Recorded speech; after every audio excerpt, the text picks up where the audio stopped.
Hello, everyone, and welcome to the HP Podcast, episode number 344. I'm Ben, and with me here today are the beautiful boys, as usual. Brandon, greetings. What's up, Ben? Your microphone's light is like shining a little beam down onto the symbol on your shirt, and it kind of looks like you're just like displaying it as a prize. Yeah, dude. Keith Haring, the man, Yeah. the myth, the legend. How you doing? I'm good today. I'm pretty Yeah. good. Yeah, I've done a lot of like upkeep, like adulting type shit in the past couple days, and it feels good to kind of knock some stuff out. I don't know how Have often you? you're. Yeah, All right. yeah. I don't know how often you're supposed to change the air filter in your car. But mine had probably been like a couple years. It was like black. Yeah, more frequently than that. I used to change mine when I did my own oil. I would change it when I changed the oil. Yeah. I So mean, I that just might did. be too frequent, but it was so cheap that it didn't matter. Yeah, yeah, and it wasn't even about the price or anything. It was just I didn't even think about it. Same as my Right. cabin air filter. My allergies have been crazy lately, and I'm sure that didn't help whatsoever. Wait, what Um, air filter? my cabin air filter Oh, okay. Yeah. and my car as well. I was doing some car maintenance. Yeah. Um, and yeah, I'm doing good, man. I'm feeling good. Cool. All of my plants are having babies. Nice. So yeah, yeah, life's pretty good. I just ate Taco Bell. Yeah. Have a belly full of Baja Blast. Perfect. Suicide postponed. I shouldn't laugh at that, should I? Not canceled. Postponed. Brandon, we've had this discussion, you and I. We've also had this discussion on the show.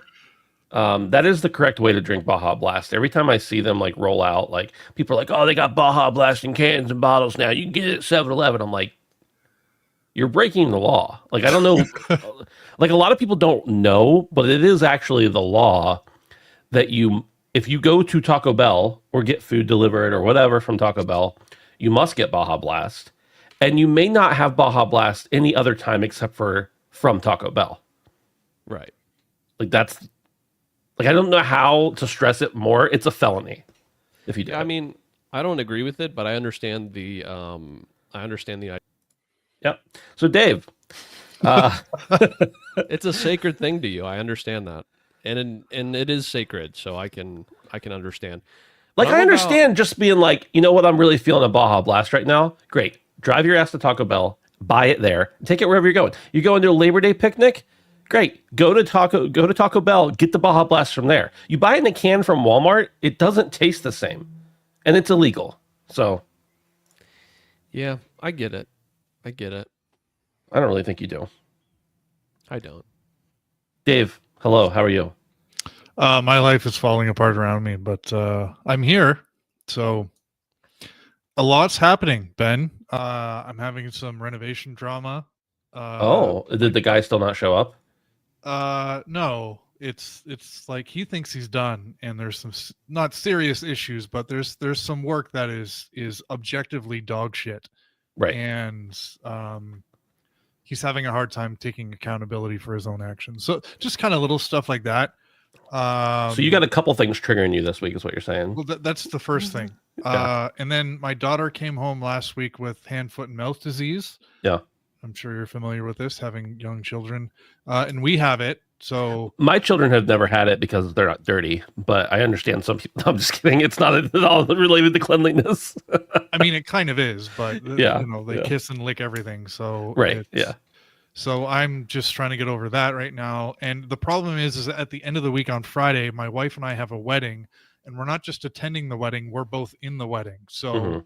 we're hoping that we're not fucking lepers by Friday, which we are now, Right. and trying to deal with this renovation stuff. And then Ben, this morning, we go to take my daughter to daycare, and the car won't start. So What's wrong with it?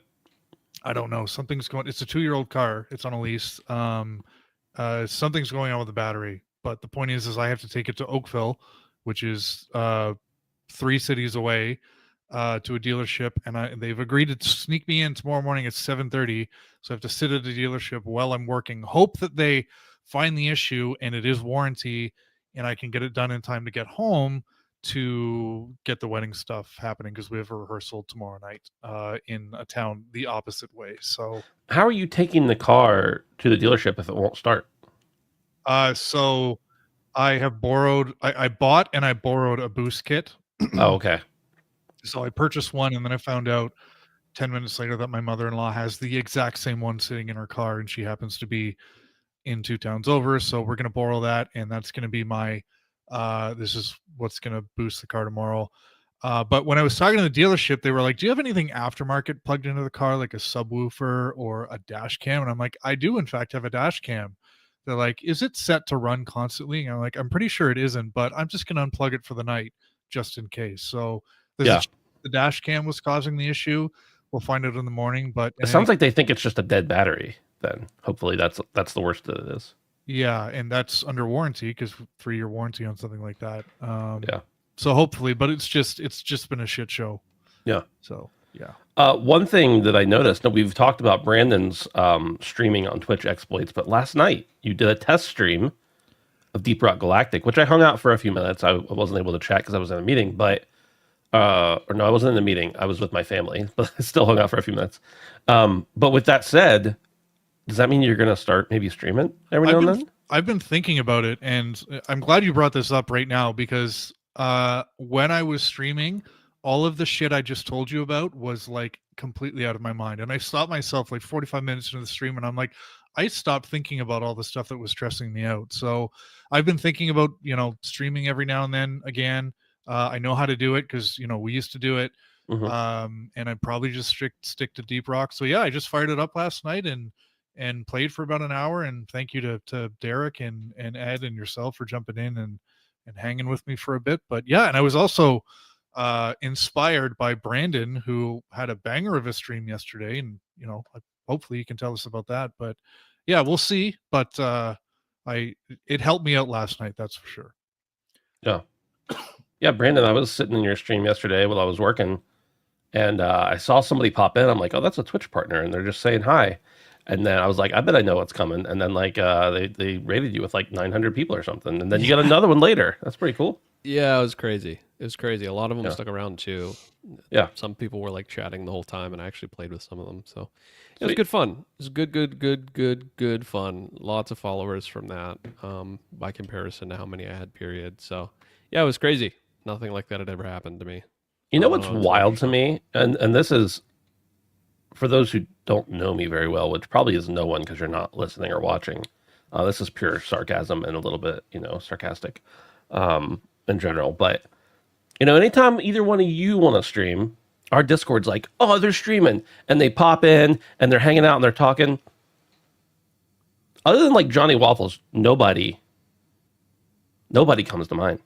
I mean, I have people there, but they're not from our Discord. They're like, oh, it's just Ben. What's up with that? I don't know, bro. What have you done to me? I haven't done anything, bro. It's the I'm just Sea of kidding. Thieves, maybe. It is You're a pretty cancer game to watch. I'm just Yeah. kidding. I enjoy watching Sea of Thieves. Let's say, Dave, you hang out there pretty frequently for not liking it. I don't blame you. Let's make it clear. I'm there for you, not for the game. Correct. True. I'm True. also there for me. Good. And that game sucks. Derek says, get a bot that posts stream alerts to the Discord. We could do that, Derek, but it's a little spammy. And also, like, I'm part of so many streamers' Discords. I never show up to their stream because I get a message. I show up because I get a Twitch alert. Or like I'm already on Twitch and I see them or something like that. The bot thing, I had a bot in one server for a long time and people got mad because it would constantly ping. So anyway, I'm also, I've still been doing the like once a week thing because of my schedule's been a little rougher, but I would like to get into more of a pattern. Maybe we can find something we can all play together too. Dave, maybe some Deep Rock streams or something. You Yeah, do I'm it for about it, Carl. man. Yeah. Yep. I'm assuming that's the only thing your computer will handle and also stream at the same time. That's definitely. I don't want to do like the streaming for my PS5 Yeah. anything, and I can't stream from my GameCube because GameCube was ahead of its time. But You so actually could stream from your GameCube. I know. Yeah. But Not from your GameCube, but you could stream your game. and I'd stream Survivor too because my PC can handle that as well. But maybe this will Survivor's- prompt me to upgrade. Yeah, Survivor's a little bit taxing actually. It's not, it's not out yet technically. It's not in 1.0 yet.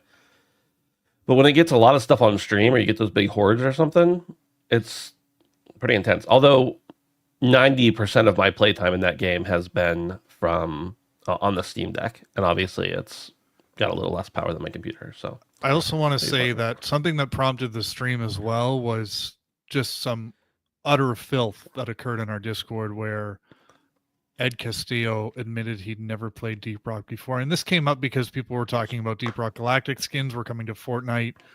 And great, play Fortnite, but like Fortnite doesn't need your support. Deep Rock needs dwarves. but you don't think they get a little piece of that? Maybe a little, but just play Deep Rock. It's a better game. Well, I do both.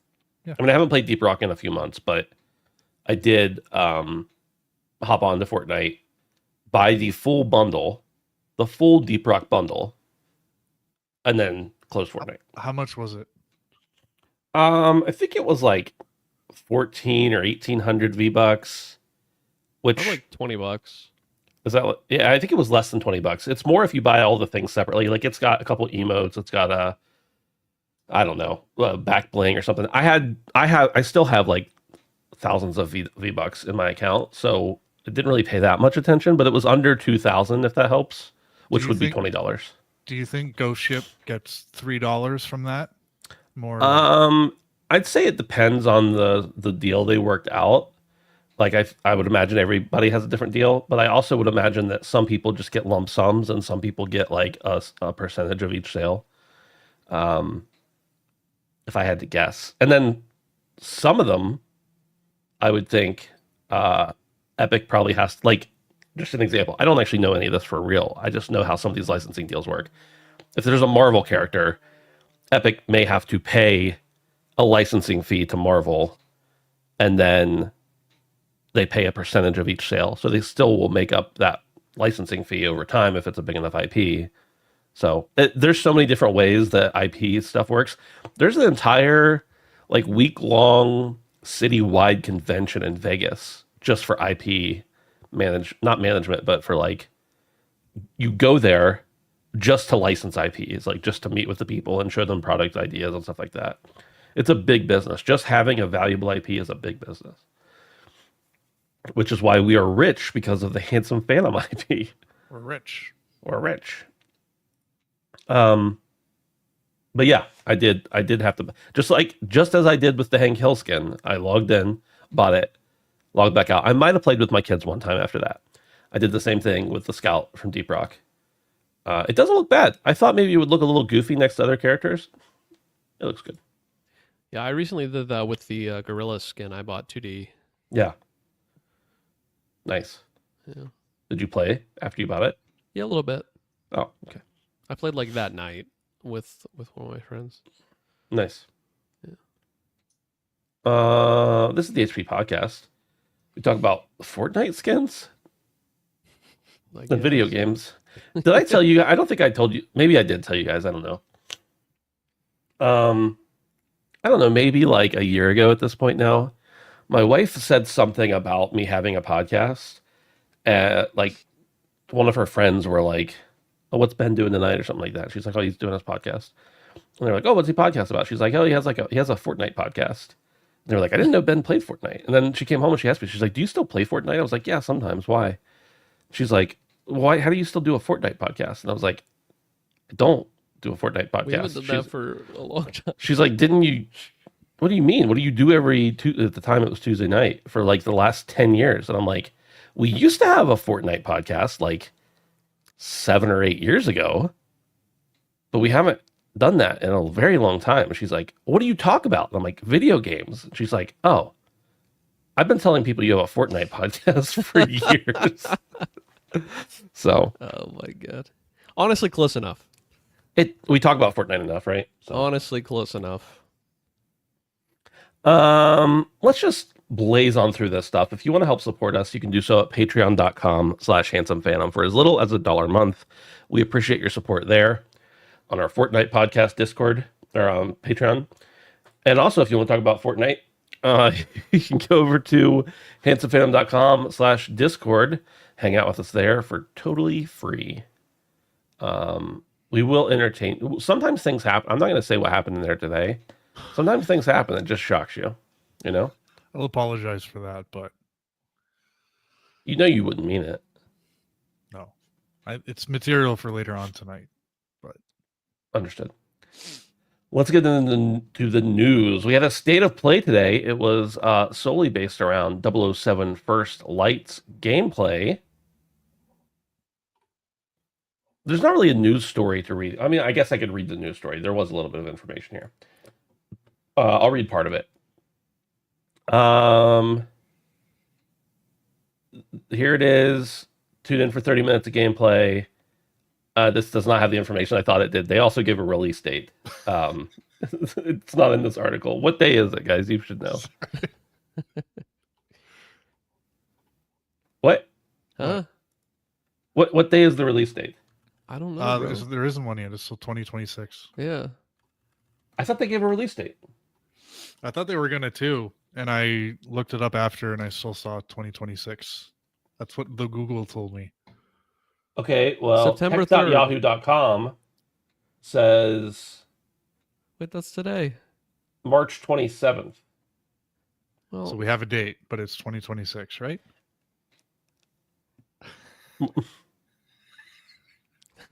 It's live, people. You know? March 27th, 2026. Yeah, there we go. Yeah. that's it. Brandon said September 3rd. I actually thought we might have seen a shadow drop, but didn't happen. Today. It's today. Holy shit. Guys, I want to hear what you thought about it. Dave, let's go first. What do you think about First Light gameplay we saw? Okay, I'll talk about the gameplay first, but I want to talk about something else after. It looks great. Some of the levels and kind of vistas, and they started out with a scene where you're driving an Aston Martin up to like this very fancy big villa, whatever. And I kind of thought they spent a little bit too much time on the story setup, and you're listening to some banter between 007 and Mum. I can't remember what her name is, but I did find it quite beautiful, just the world they've created and some of the visual fidelity. And given this isn't an open world game, it's appears to be like a level based game. They have a little bit more freedom to spend time on those skyboxes and vistas and stuff like that. And the interiors look great. So I think from a visual standpoint, this is a very impressive looking game. And IO always does this. So we're definitely seeing their quality there. And then I kind of was watching it and was like, this almost looks like a reskinned Hitman. And that's not a bad thing. I do not like stealth in my games. So when Hitman has never really got its claws into me the way it has some other people. So I was watching it, and personally I was just kind of thinking, this isn't so much for me. Towards the end of the gameplay deep dive, they did show some more action and Driving and stuff. Yeah, I think if it's well balanced, then I think I might be a little bit more interested, but I don't want to spend a whole lot of time on the trial and error stuff and trying to find different approaches to do things and assassinate people or find a target, that kind of stuff. But I do respect the complexity that are in these games, so I definitely recognize that. But I also, Mafia came to mind when I was watching this gameplay deep dive, and this appears to be the kind of game where gameplay, graphics, and story are three like cornerstones of what this experience is going to be. So if this is something where it has like a James Bond film-esque story and really compelling villains, I don't think we've really seen a villain yet, but if the villain's really cool, then I might be in. But yeah, I don't know if it's going to be for me, but definitely looks like it's going to be, you know, if you're into Hitman, this is going to be something for you. The other thing I kind of wanted to say is this state of play worthy? You know, I was a little bit kind of confused. We're in September now. We're coming up to the fall busy gaming season, holiday season, and we're seeing a deep dive on a James Bond game from IO, which again is going to be a great game. It looks quality, but like there's just so much more that I'd want to see at this time of year from Sony.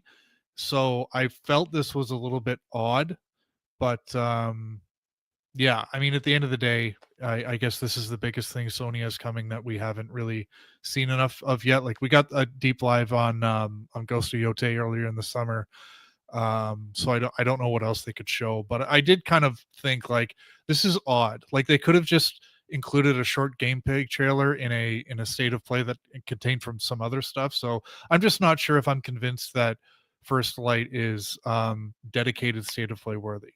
That's all. But curious to hear what you guys think. I have two sets of 2 words for you, and they're possibilities.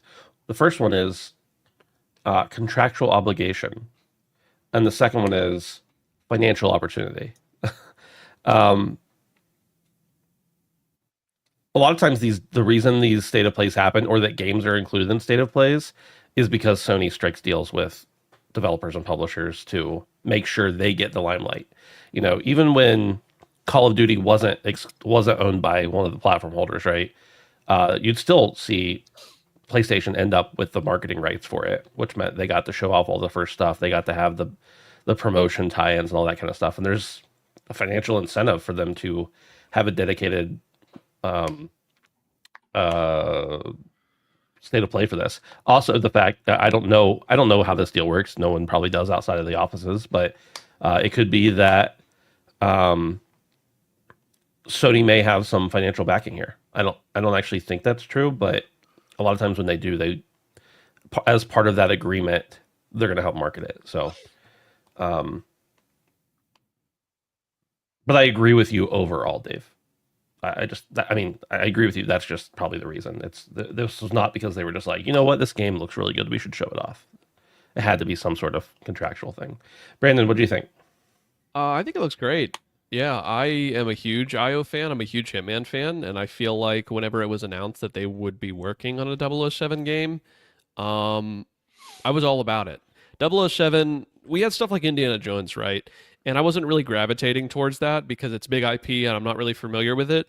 007 is an IP that's huge for me, being made by a company that makes games that I really like. So I'm very excited for this, and I am a little bit biased probably coming into it.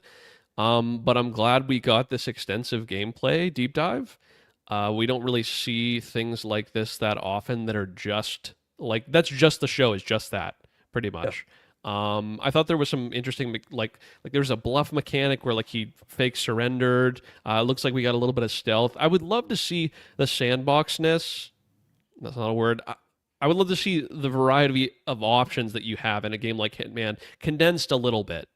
I still want there to be multiple options of attack where you can do stealth and you can also go in guns blazing, or you could blow up a wall. But sometimes in Hitman, there is so many options. I mean, that's the whole point. But I would love it to be a little bit more, a little tighter. A little tighter, I wouldn't mind. And I did love to see the action. I feel like it will be varied, kind of the way the movies are set up, where there are some intense moments of action, but there are also some more stealthy tech things going on. Obviously, technology is a huge part. The whole spy technology is a huge part of the James Bond franchise. And so I was pleased to see some of that being shown off in the gameplay as well. But yeah, this is a match made in heaven for me. I'm very excited about this. I've seen some negative discourse about this already. I don't know, usually it's the loudest people that are negative. But I think it looks great. I really do. And IO makes fantastic games that they support for a very long time. And so I'm all about it. I'm seriously all about it. So yeah, James Bond has a huge place in my heart. It was something I watched a lot as a kid with my father. So definitely about it. I think we have a winner here. Seriously, I'm biased, but I think this is going to be good. Yeah. I'm also a big mark for James Bond. Hopefully not an actual mark for James Bond. Then you kill me. Do we think? But Do we think that the babes are going to be toned down? Because that's such an integral part of James Bond, Ben. As a fan, no. Who's your favorite, Brandon? Jamie Foxx. Oh my god, not Jamie Foxx. That's not. Vivek, who? Holly Berry. I'm sorry. Halle Berry. Okay. Yeah, of course. Classic in the orange swimsuit.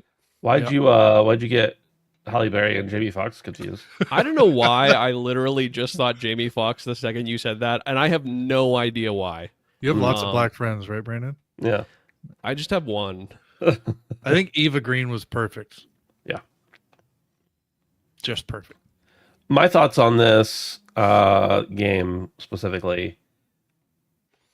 I was very excited because I like James Bond. I like IO, just like Brandon said. I kind of assumed it would be similar to Hitman games, which is fine because they are phenomenal games. But there was still a little part of me while I was watching that was like, I wish this was less like Hitman. Like we already have Hitman. Make this like have Hitman elements, but and I'm sure it will be. Like there's the driving, which you don't really do in Hitman. You don't at all, really. Right? Yeah, there's more action for sure, and maybe some of the stuff. But like there was so many parts of that state of play where I was just like, Hitman, Hitman, Hitman. That's good And, though. I mean, I agree. Like I said, if you tell me there's a new Hitman game coming out, I'm excited. You tell me there's a new James Bond game coming out, I'm excited. You say Hitman James Bond, I'm excited. Then I see it and I'm like, kind of wish it was different. So I'm still excited. I'm still going to buy it.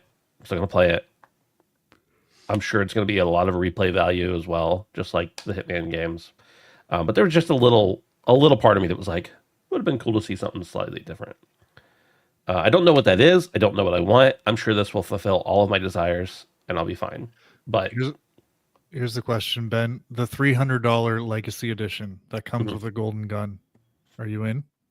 To be honest with you, I didn't see that.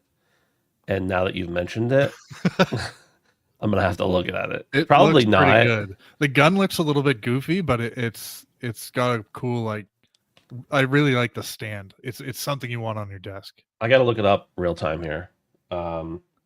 First Light Legacy Edition. All right, let's see here. I did see this. I actually did see this. Okay, pretty sick gun. I don't care about the skins. The DLC, like, is it going to come with like a season pass or something? Come on.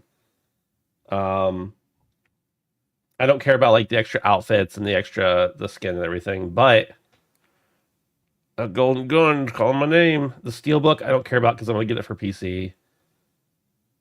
I mean, the game's already going to be $80, Dave. I might as well just buy the golden gun. There you go. Yeah. I don't know. Probably not, if I'm being real, but can't tell you it's not tempting. You know what special edition I almost went for the other day? The Expedition 33 is putting out like a music box. I almost did it. And it was only like $200. I say only for a music box. It was like $200, and I was like, kind of want that. Probably get one off Etsy for like $50. Yeah, but you get it and it plays like Ring Around the Rosie or something. It's like we just repurposed this one. Just T-Pain. Radix says, is 007 too much of an old head IP like Indy? 007 is timeless. I would say that Indy is more of an old head IP than 007. 007 changes with the times. The technology changes. The actors even change to be like, more relevant and everything. I don't think 007 is an old head IP. I do think you are a little baby man-child, though, Radic. So, but we love you anyway.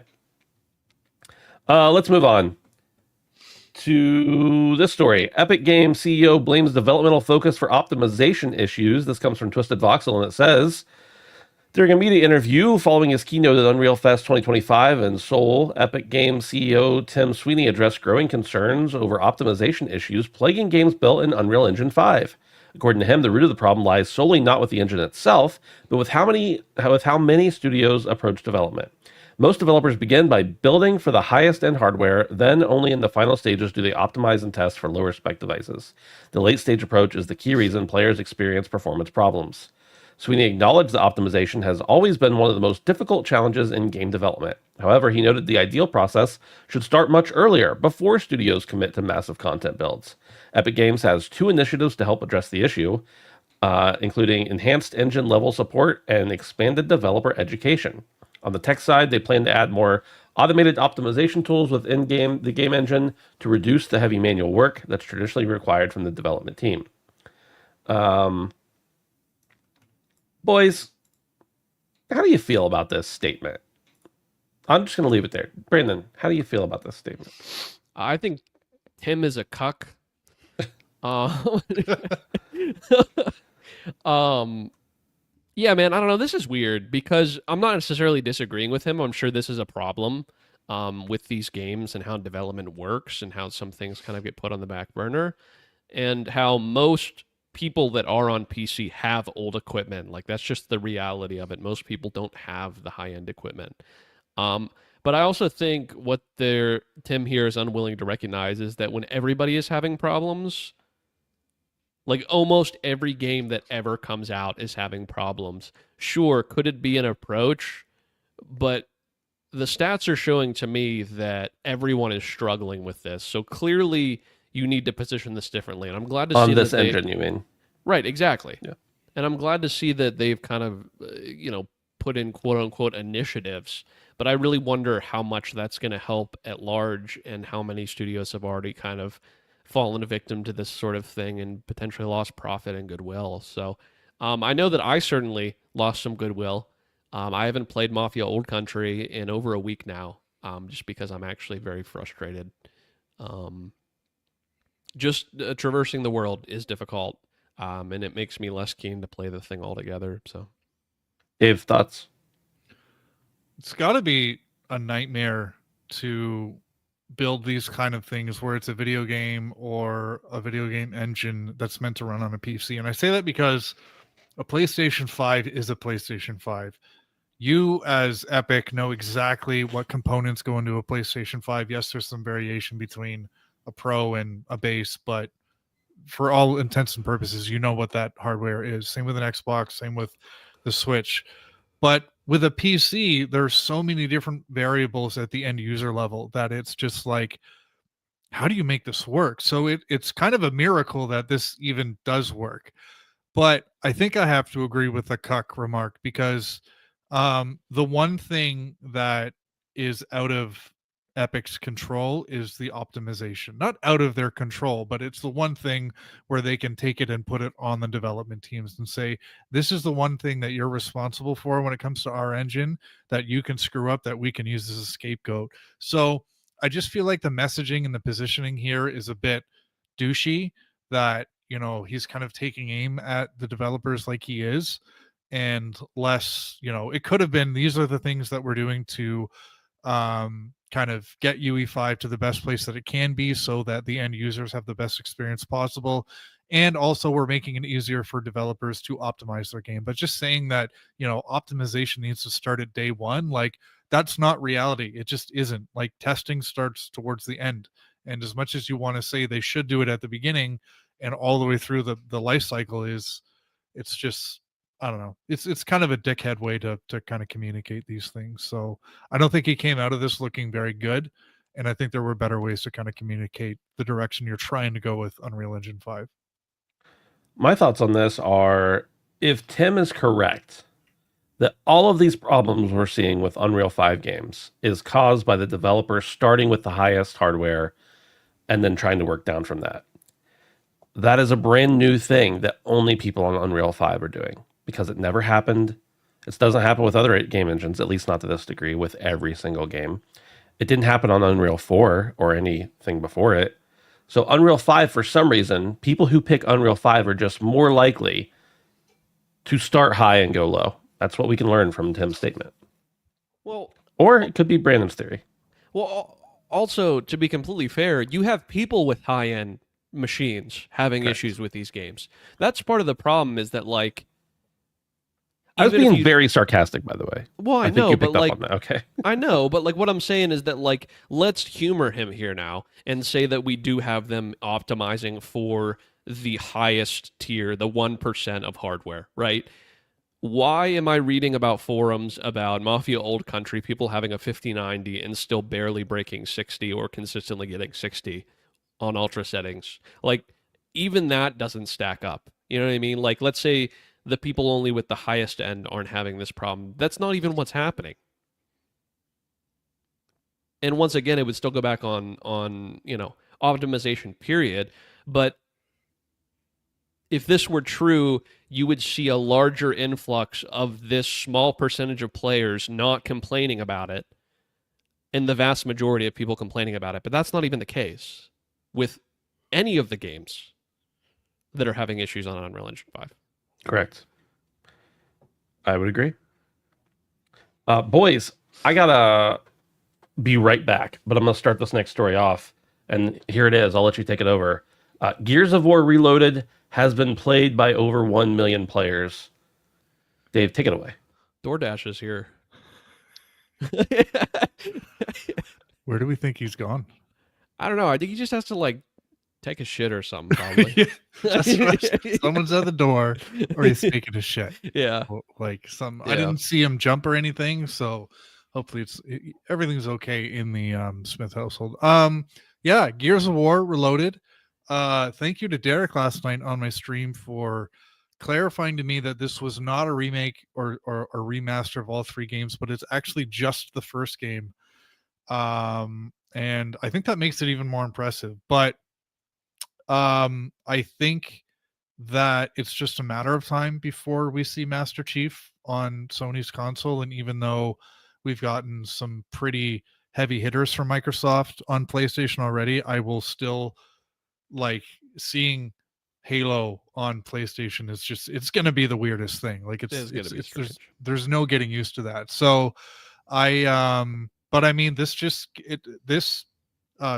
that Microsoft has had of taking their pre-existing popular IP, and they've just kind of increased as they got along. You know, they started little with Sea of Thieves and Pentiment and Grounded, and then they worked their way up, and we had Indiana Jones, and then Forza, and now Gears of War. Like they just kind of keep pushing it, and it appears to me as though the effort is still fairly low. So I'm not seeing a whole lot of marketing around this. They really just seem to be porting stuff. Gears of War Reloaded was really just kind of a slight remaster of a really old remaster, and then they spun up the servers again for online play. So Microsoft doesn't really seem to be putting a whole lot of work into this, which is fine. But it just kind of goes to show that this has found money for them. Like it just keeps working really, really well. The thing is, at some point, Microsoft is going to run out of back catalog popular IP that's just going to sell like hotcakes on a platform with a new audience. So there's the Halos, there's more Forza, there's stuff like that. But as good as this stuff is doing on Sony's platform, Microsoft still needs to keep one eye on making new and compelling IP. And they've bought all these studios that have the ability to crank this stuff out. And they've had some pre-existing studios that have been with them for a long time that have the ability to do it. But, as easy as this has been for them, I hope they're able to kind of also maintain some of their focus on developing really cool new games or really cool new sequels, because the back catalog is going to run out at some point, or, not that many people are going to buy Amped on PlayStation, so but yeah, I'm happy. I want to play this because I want to go back to getting my ass kicked on Gears of War Online. So yeah, good for Microsoft, good for Sony fans, and good for Marcus Fenix because he deserves it. Right. Brandon, what do you think? I mean, personally, I think this is a good thing, but I don't really like. So over 1 million players. How many people bought the game? Never know. You see, because that's just the thing is, when someone goes on to Game Pass and plays for 5 minutes, That's a player. Are you speaking as the head of Machine Games? No, what I'm saying is that Because he said that, exactly.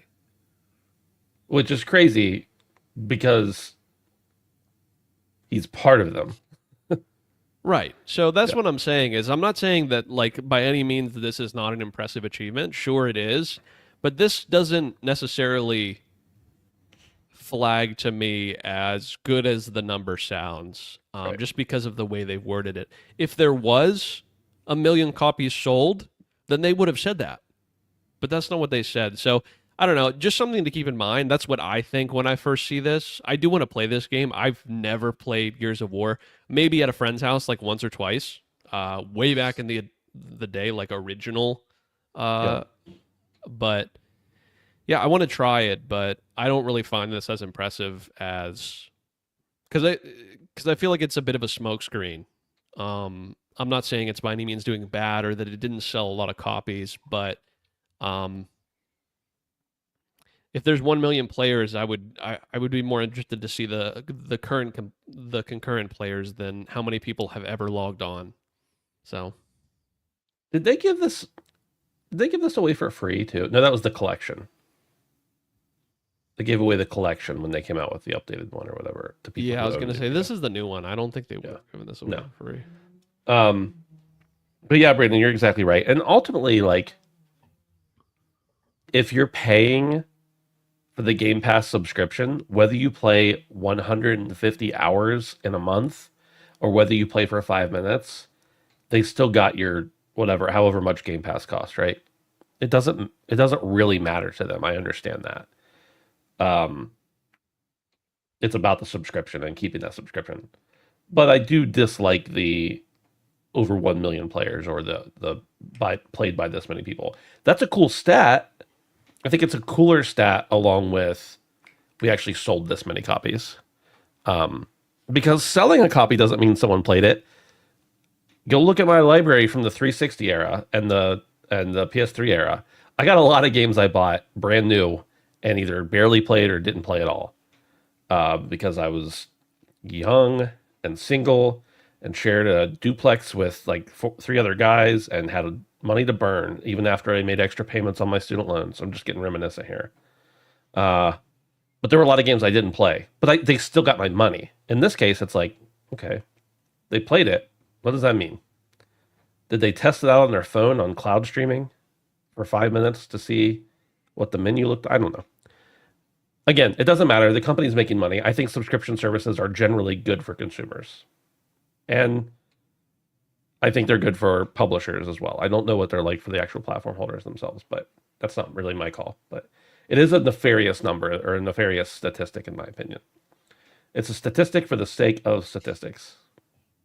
I don't love that, but I get it. This horse has been beaten to death.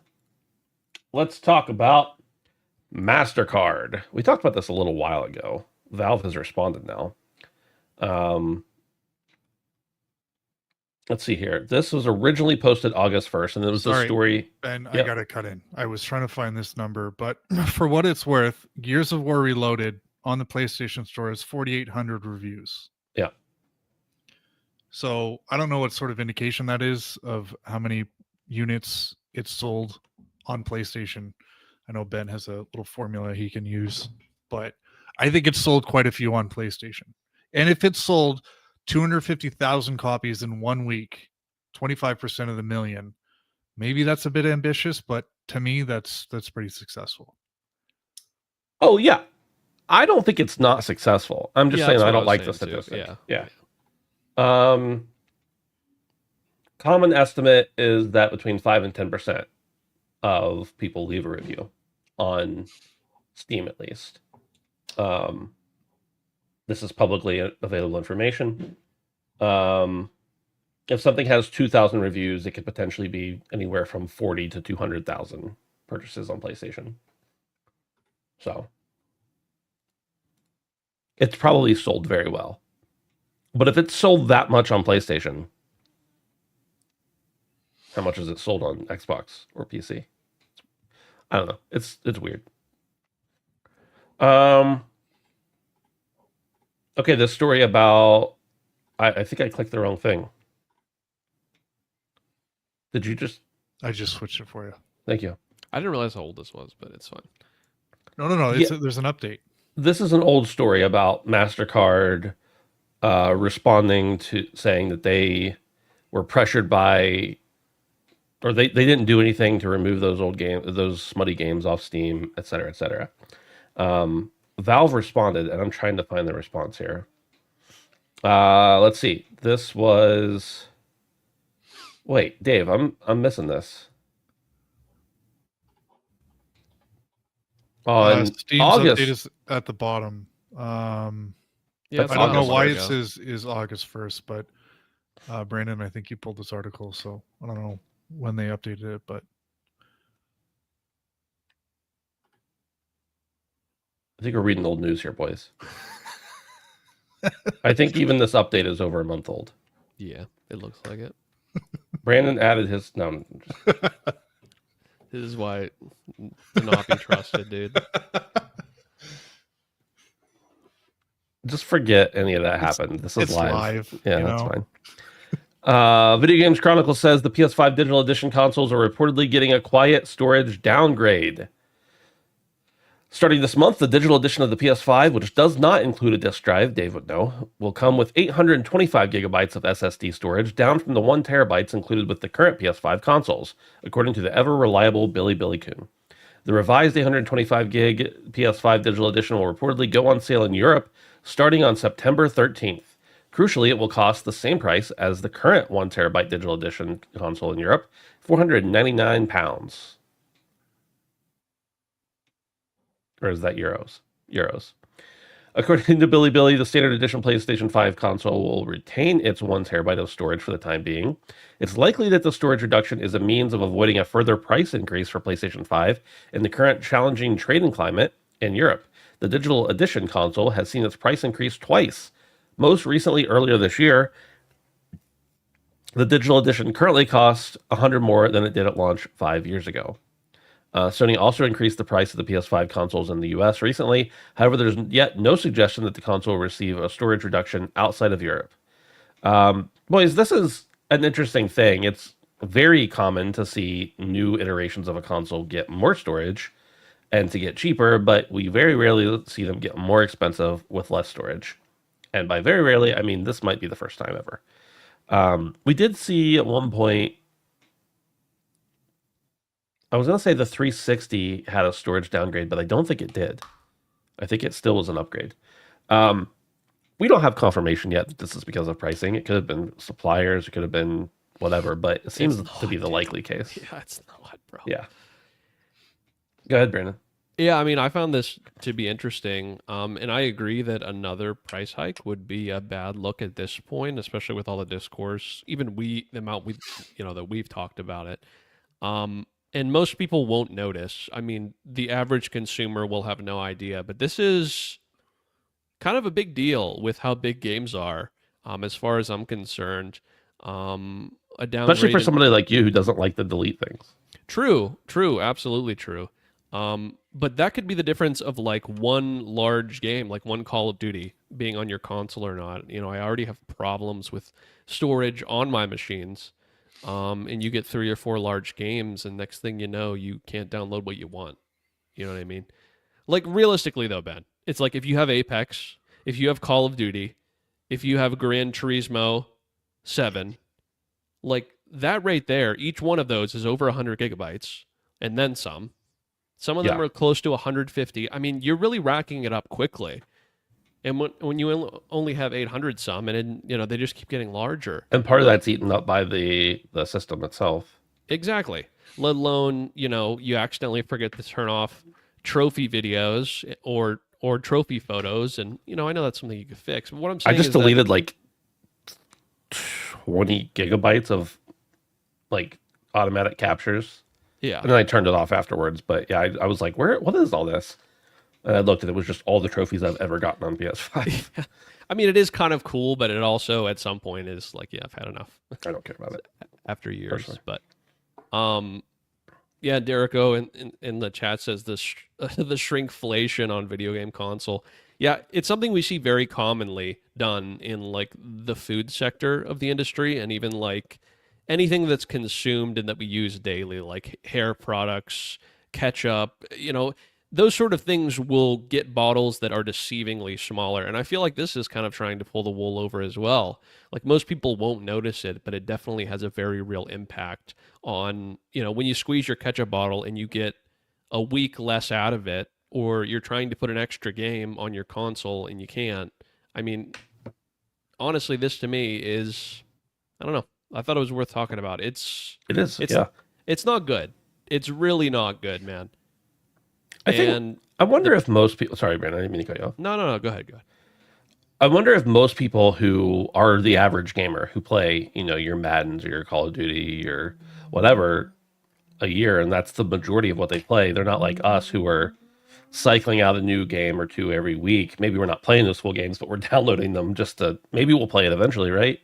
I wonder if the average person actually does have storage issues. I think they do. My dad does, and he doesn't. He's got He plays Horizon for 470 hours. 4 big games. I mean, you get GTA on there, you get Horizon. He probably has the other Horizon too. I let him borrow some of my games. Like, it is legitimately a problem. He's considered buying external storage, and with the external storage market like blowing up, like I feel like a lot of people have this problem. Yeah. I also want to point out that Derek O vindicated me and said they gave Reloaded for free to people that owned the Ultimate Edition digitally. It was anybody, when they made the announcement, it was anybody who owned the Ultimate Edition digitally, they gave Reloaded to them. So nice. For Gears of War. Backtracking a bit. So that includes some people who definitely didn't buy it, by the way, or Game Pass it. Anyway, Dave, your thoughts on this, on shrinkflation on video game consoles? Yeah, people who own digital consoles are pretty weird people, generally not to be trusted. But I also think there's probably a case to be made that everything you do on your PlayStation now, Sony can see. Everything is tracked. And I think one of the things Sony can see is behavior in terms of how much storage space the vast majority of digital PS5 users are using. So maybe this was more in line with that. But the fact that they've done it so quietly is kind of scummy. And we've seen in the past where we get like a super slim model that's like redesigned and it's a little bit cheaper and it has some less storage to space, but I don't think that's what's going on here. It is absolutely 100% a shrinkflation thing. And like for me, I'm constantly having to delete stuff. And I have a launch digital up 500 gigabytes, I want to say. Not 100% sure. I think it's a terabyte, isn't it? Whatever it is, so I keep Gran Turismo 7 on my console. That's a big game, which is huge. Yeah. I have Monster Hunter Wild still on my device. Skate is sitting there, Helldivers, and I can't really fit much more. And those games just, they keep getting updated. I don't know if they're getting that much bigger, but the point is like the games I want to keep around are generally the bigger ones, the ones that I want to jump into. Things like Call of Duty, like I can't keep that around because I just don't have space for anything else. So for me, it is a problem. But you guys are right. Like, what is the average gamer doing? Do they just have Fortnite and maybe once a year they'll try something else and then they delete it and they've got Fortnite sitting there? I don't know, but it's, in any case, the approach here is definitely not cool and it's a little scummy. So the worst thing is like you buy a console that has 1 terabyte and then you boot it up and it's like it's got 75% of that because obviously all the onboard hardware takes up space. But in any case, is it possible that's actually what this is? Could be that it was just they just cited the usable space and it's really about the same as the other one. I don't know. Maybe. I feel like that's not the wording, but if that is the case, then I would say that you still probably have, like, let's say it is 825 or 850. I mean, that's not going to take into account that you're still going to have maybe close to 90 to 100 gigabytes of that taken up by software that is required and cannot be deleted. So, I mean, even then you're coming into even less memory. Chat says the original digital edition was 825 gig with about 667 of it usable. Yeah, that's So really, the new Slims insane. are going back to the original storage size. So my app is saying that I have 667 gigabytes available, or sorry, used, and I have 227 available. So that's 894 total. So it's a terabyte. You got the Canadian edition. Yeah. These are loony gigas. Yeah. How many schmeckles? Nothing. Nothing's as bad as my kids' Switches. Actually, my youngest uses my old Switch, but when they have the one has a memory card that he wanted and he paid for, the other one doesn't. But the one that doesn't, anytime there's a new update for Fortnite, about 90% of the time we end up having to delete entire Fortnite and re-download it because when there's an update, it like downloads everything again, and then it's weird. It's you all know how updates work. It doesn't Right. download everything again, but it downloads more than it actually needs And then for the size, and then it reduces it down and deletes. Yeah. It So he's having to delete checks it. first. Yeah. Right. He basically has to delete the whole game and then re-download it, which is brutal on Wi-Fi, even though we have pretty good internet, but even more brutal on Switch's Wi-Fi. Even more brutal when you're a child wanting to play Fortnite. And When you're 9 years old and you have like maybe an hour a day at best to play that you're allowed to play, it's brutal. That's all I got to say about that. You want to talk about this one again, Brandon? Where Valve responded to MasterCard like a month ago. What have we been playing? Let's start with Davey. Thank you. So I've been playing a lot of Destiny Rising this week. This is the new mobile NetEase developed mobile version of Destiny. And it just came out last Friday, I believe. And my biggest concern going in with this was, as I mentioned, this was developed by NetEase and not Bungie. They obviously had support from Bungie, some sort of direction, but Bungie's games have a very distinct and really, really good first-person shooter feel. Like they've just kind of nailed first-person shooting and like the platforming and stuff like that. So going into this, I was thinking it's Destiny on mobile and it's not developed by Bungie. This could be trouble. But they nailed it.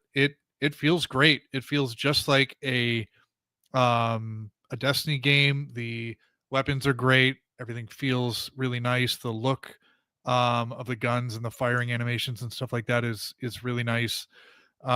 So yeah, and it's free to play game. Obviously, it's got pretty strong gacha elements. So there's a million different kinds of currencies. There's menus everywhere. There's so much going on. But I knew what I was getting into going into it. But at the end of the day, I have a really fun Destiny experience in my pocket, and I'm still getting used to kind of everything that's on offer with the game. Like it's Destiny, so there's a million different types of activities you can do. There's so many different kinds of currencies, and I'm not too worried about getting into all of that. I'm more just kind of like, I want to play through the story. I want to kind of get used to the different I don't want to call it a hero shooter, but you do have I think it's like 4 or 5 different like archetypes you can choose from. Ikora is one of them. There's one is called the Wolf, and they have different super abilities and special abilities. So my favorite character has a shield that he uses, and he can actually shoot like this big laser beam out of it, and he can throw down like a shield that you can actually stand behind, just like you can in Destiny, and a really cool super ability. And Ikora's got I can't remember what she has. The Wolf has like the sword that's really cool. So they all feel really different. And when you do strikes with randoms, you generally want to try to take a good mix of people, but it's okay if everybody goes in as Wolf or Ikora or something like that. So yeah, there's a lot to do here. I haven't really seen too much. I don't think there's like armor pieces in the game like there is in Destiny. I think it just kind of focuses on your weapons, and you can get different skins for your heroes, but obviously that's where the microtransactions come in. And again, I haven't gotten too much in that yet, just trying to get a feel for the game, but I'm having a great time with it. The other thing is, last week I said I tried out Diablo Immortal a little just so I could get a feel for mobile gaming again. And I ended up picking up a GameSir G8 Galileo. Oh, nice. I was going to ask you about that. Yeah, so I was on Facebook Marketplace a lot last week, just checking out what was out there. There was quite a few backbones available, and but somebody, I think it was Benji, who recommended the GameSir. So I found this one for less than half the price that it retails for, and I'm really, really happy with it. It's got a solid feel. The app is really cool. Does seem to be made by a smaller company, just because it seems like they put all their budget into making a really nice feeling controller and not so much into localizing their instructions, but that's okay. So yeah, I'm really happy with this. It literally feels like I'm playing a high quality Switch when I'm playing Diablo Immortal or Destiny Rising with this. So yeah, I'm very happy I picked this up. If you're and as you guys know, I've always been a strong advocate for mobile gaming on this show. Of course, So yeah. if you're thinking of getting into mobile gaming, I definitely recommend picking up something like this. GameSir, obviously, I'm having a good time with this. It was cheap too, so I paid 40 Canadian loonies for this. Retails for just under 100. So these are really good devices, and they don't cost that much. So yeah, that's Destiny Rising. I hope to play more and be able to talk about it more in the future. Nice. I also picked up a couple more games for my 360. So first game I picked up was Crackdown. Let's go, Davey. I know you're a big fan of this, Ben. What I loved about this game back in the day was the open world and leveling approach was so fun, because it's like, do you want to jump higher? Do you want to get better at that? Then you just have to do platforming challenges and find those special orbs. Or if you want to like be better at shooting, you just got to shoot a lot of stuff. And I really like that, like Elder Scrolls style approach, where if you want to get good at something in a game, you just go do it. The more arbitrary, like, just fill a meter at the bottom of the screen, and every time it fills to the max, you get a point, and you can put that into a tree, and that's how you get better at something in particular. I like this style, and Crackdown was the first time I recall having that style of sort of attribute progression in it. So always had a soft spot for this game. I am sad to report, though, that Crackdown 1 has not aged all that well. But fine. You didn't remove him? Yeah. Remove him. What do you do? And it wasn't that bad, what he said. I forgot how bad the driving was. It is atrocious. And again, I know you can level up your driving, but I don't know if that really helps kind of the main driving mechanics in the game. The cart is pretty wonky. Yeah, it's bad. And I think they improved it in the second one. Yeah. But yeah, and the open world it's fun. It's a big sandbox from 2005 or whatever it was. I did feel a little bit weird, because the first area that you spawn into, it's dominated by an enemy group called Los Muertos, and you're just really shooting Mexicans for a long time. That made me a little uncomfortable. I know there's other enemy factions that you come against later, but yeah, it was a bit weird. So I also picked up Ghost Recon Advanced Warfighter, which is another game where you shoot a lot of Mexicans. I don't know. I didn't pick up these two on purpose, but anyways, Ghost Recon Advanced Warfighter. I have strong memories of this game, because this to me was the first indication of true next gen. Like, this game was cutting edge, amazing graphics, big bombastic explosions, really cool kind of team coordination stuff that you could do. And it was a really fun game. And I remember putting this into my 360 and being like, this is next gen, like this is a leap. And it's aged pretty well. I forgot how hard it was. At some point in Ghost Recon's life, it became less about simulation and tactics, and more about just chasing trends of that Call of Duty was setting. But this was before that. So this game is still really hard. Still, you're going to die in a couple shots, and you really have to plan out what you're doing. And I think I kind of forgot that.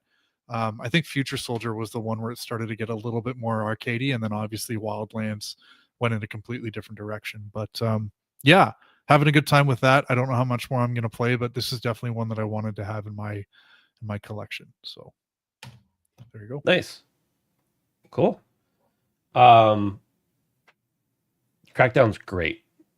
Yeah, I like. I Crackdown haven't a lot played it too, in yeah. many years now, but I played it right before Crackdown 3 came out because I played Crackdown 1 and 2 again before 3 came out. And Crackdown 2, my buddy and I used to play the multiplayer like locally, and we just like spawn in 9 million explosive barrels and then ramp cars over top of them. It's good shit. 2's the GOAT. Yeah, it's really good. Brandon, what about you? So I was playing No Man's Sky a bunch. I've played like, I don't know, between 10 and 15 hours probably in the past week. And I'm pretty deep in again, boys. I I think I've talked about this on the show, but I played a lot, probably more than I should have around when the game launched. And I just now, remember Dustin being so mad at you because all you would play was No Man's Sky for a while there. yeah, I mean, at that time, in 2016, like paying $60 for a game was a lot. And Yep. it still is a lot, but it meant a lot more then, and so I Yep. really wanted to get my money's worth out of it. But yeah, it has become so vast, it's almost overwhelming. I feel like I've played for 16 hours and I've barely scratched the surface, to be honest with you. I've got a really good multi-tool now. I have a really good ship. I just got a freighter. I have enough money to buy a Corvette, which is cool because you could fly around with your friends in that. They just added that with the most recent update. And I am an overseer of a town now.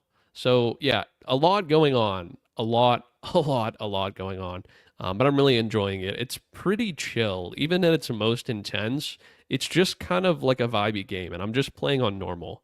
I have died a couple times, but it's few and far between. Like it's almost like Minecraft in a way to me.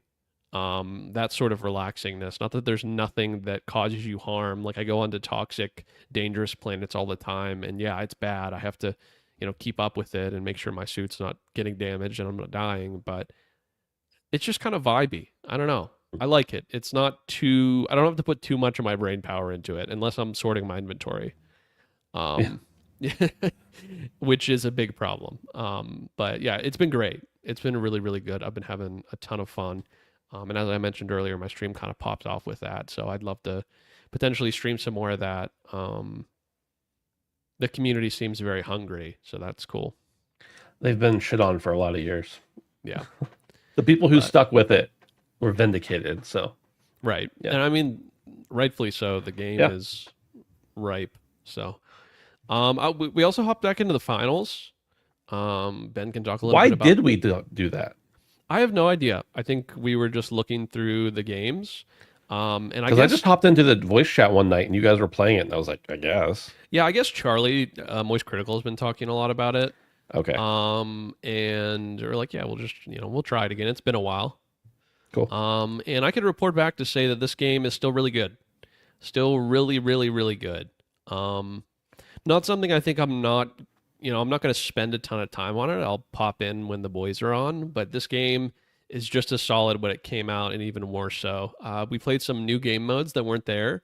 The original game modes were like a 3-party max, I think, and they've added maybe 2 or 3 different modes that are a 5-player max, which is really cool. 3 modes that are 5-player. Yeah. Yeah, which is cool because we have a larger Discord group, but yeah, it's good. This game is wonderful. And I also started Expedition 33 last week, so I can report that I have already cried a singular time while indulging in this game. I see it. I see it. Okay. I see what's going on with this game. I understand the discourse, and I really would love to get this, finished by the end of the year. I want to have a full understanding of it before we get into the Game Awards season. So, yeah, I'm having a great time. It's insanely high quality and even runs and looks good on my base PlayStation 5. So, I played it too. Nice.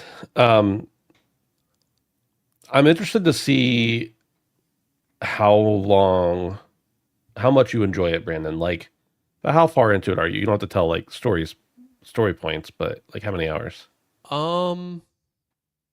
maybe like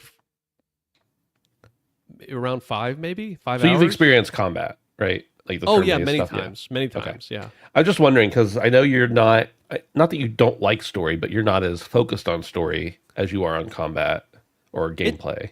It depends. In my old age, I'm starting to actually be interested in story a little bit. But yeah, I think the story is probably one of the most standout parts of this game, so far.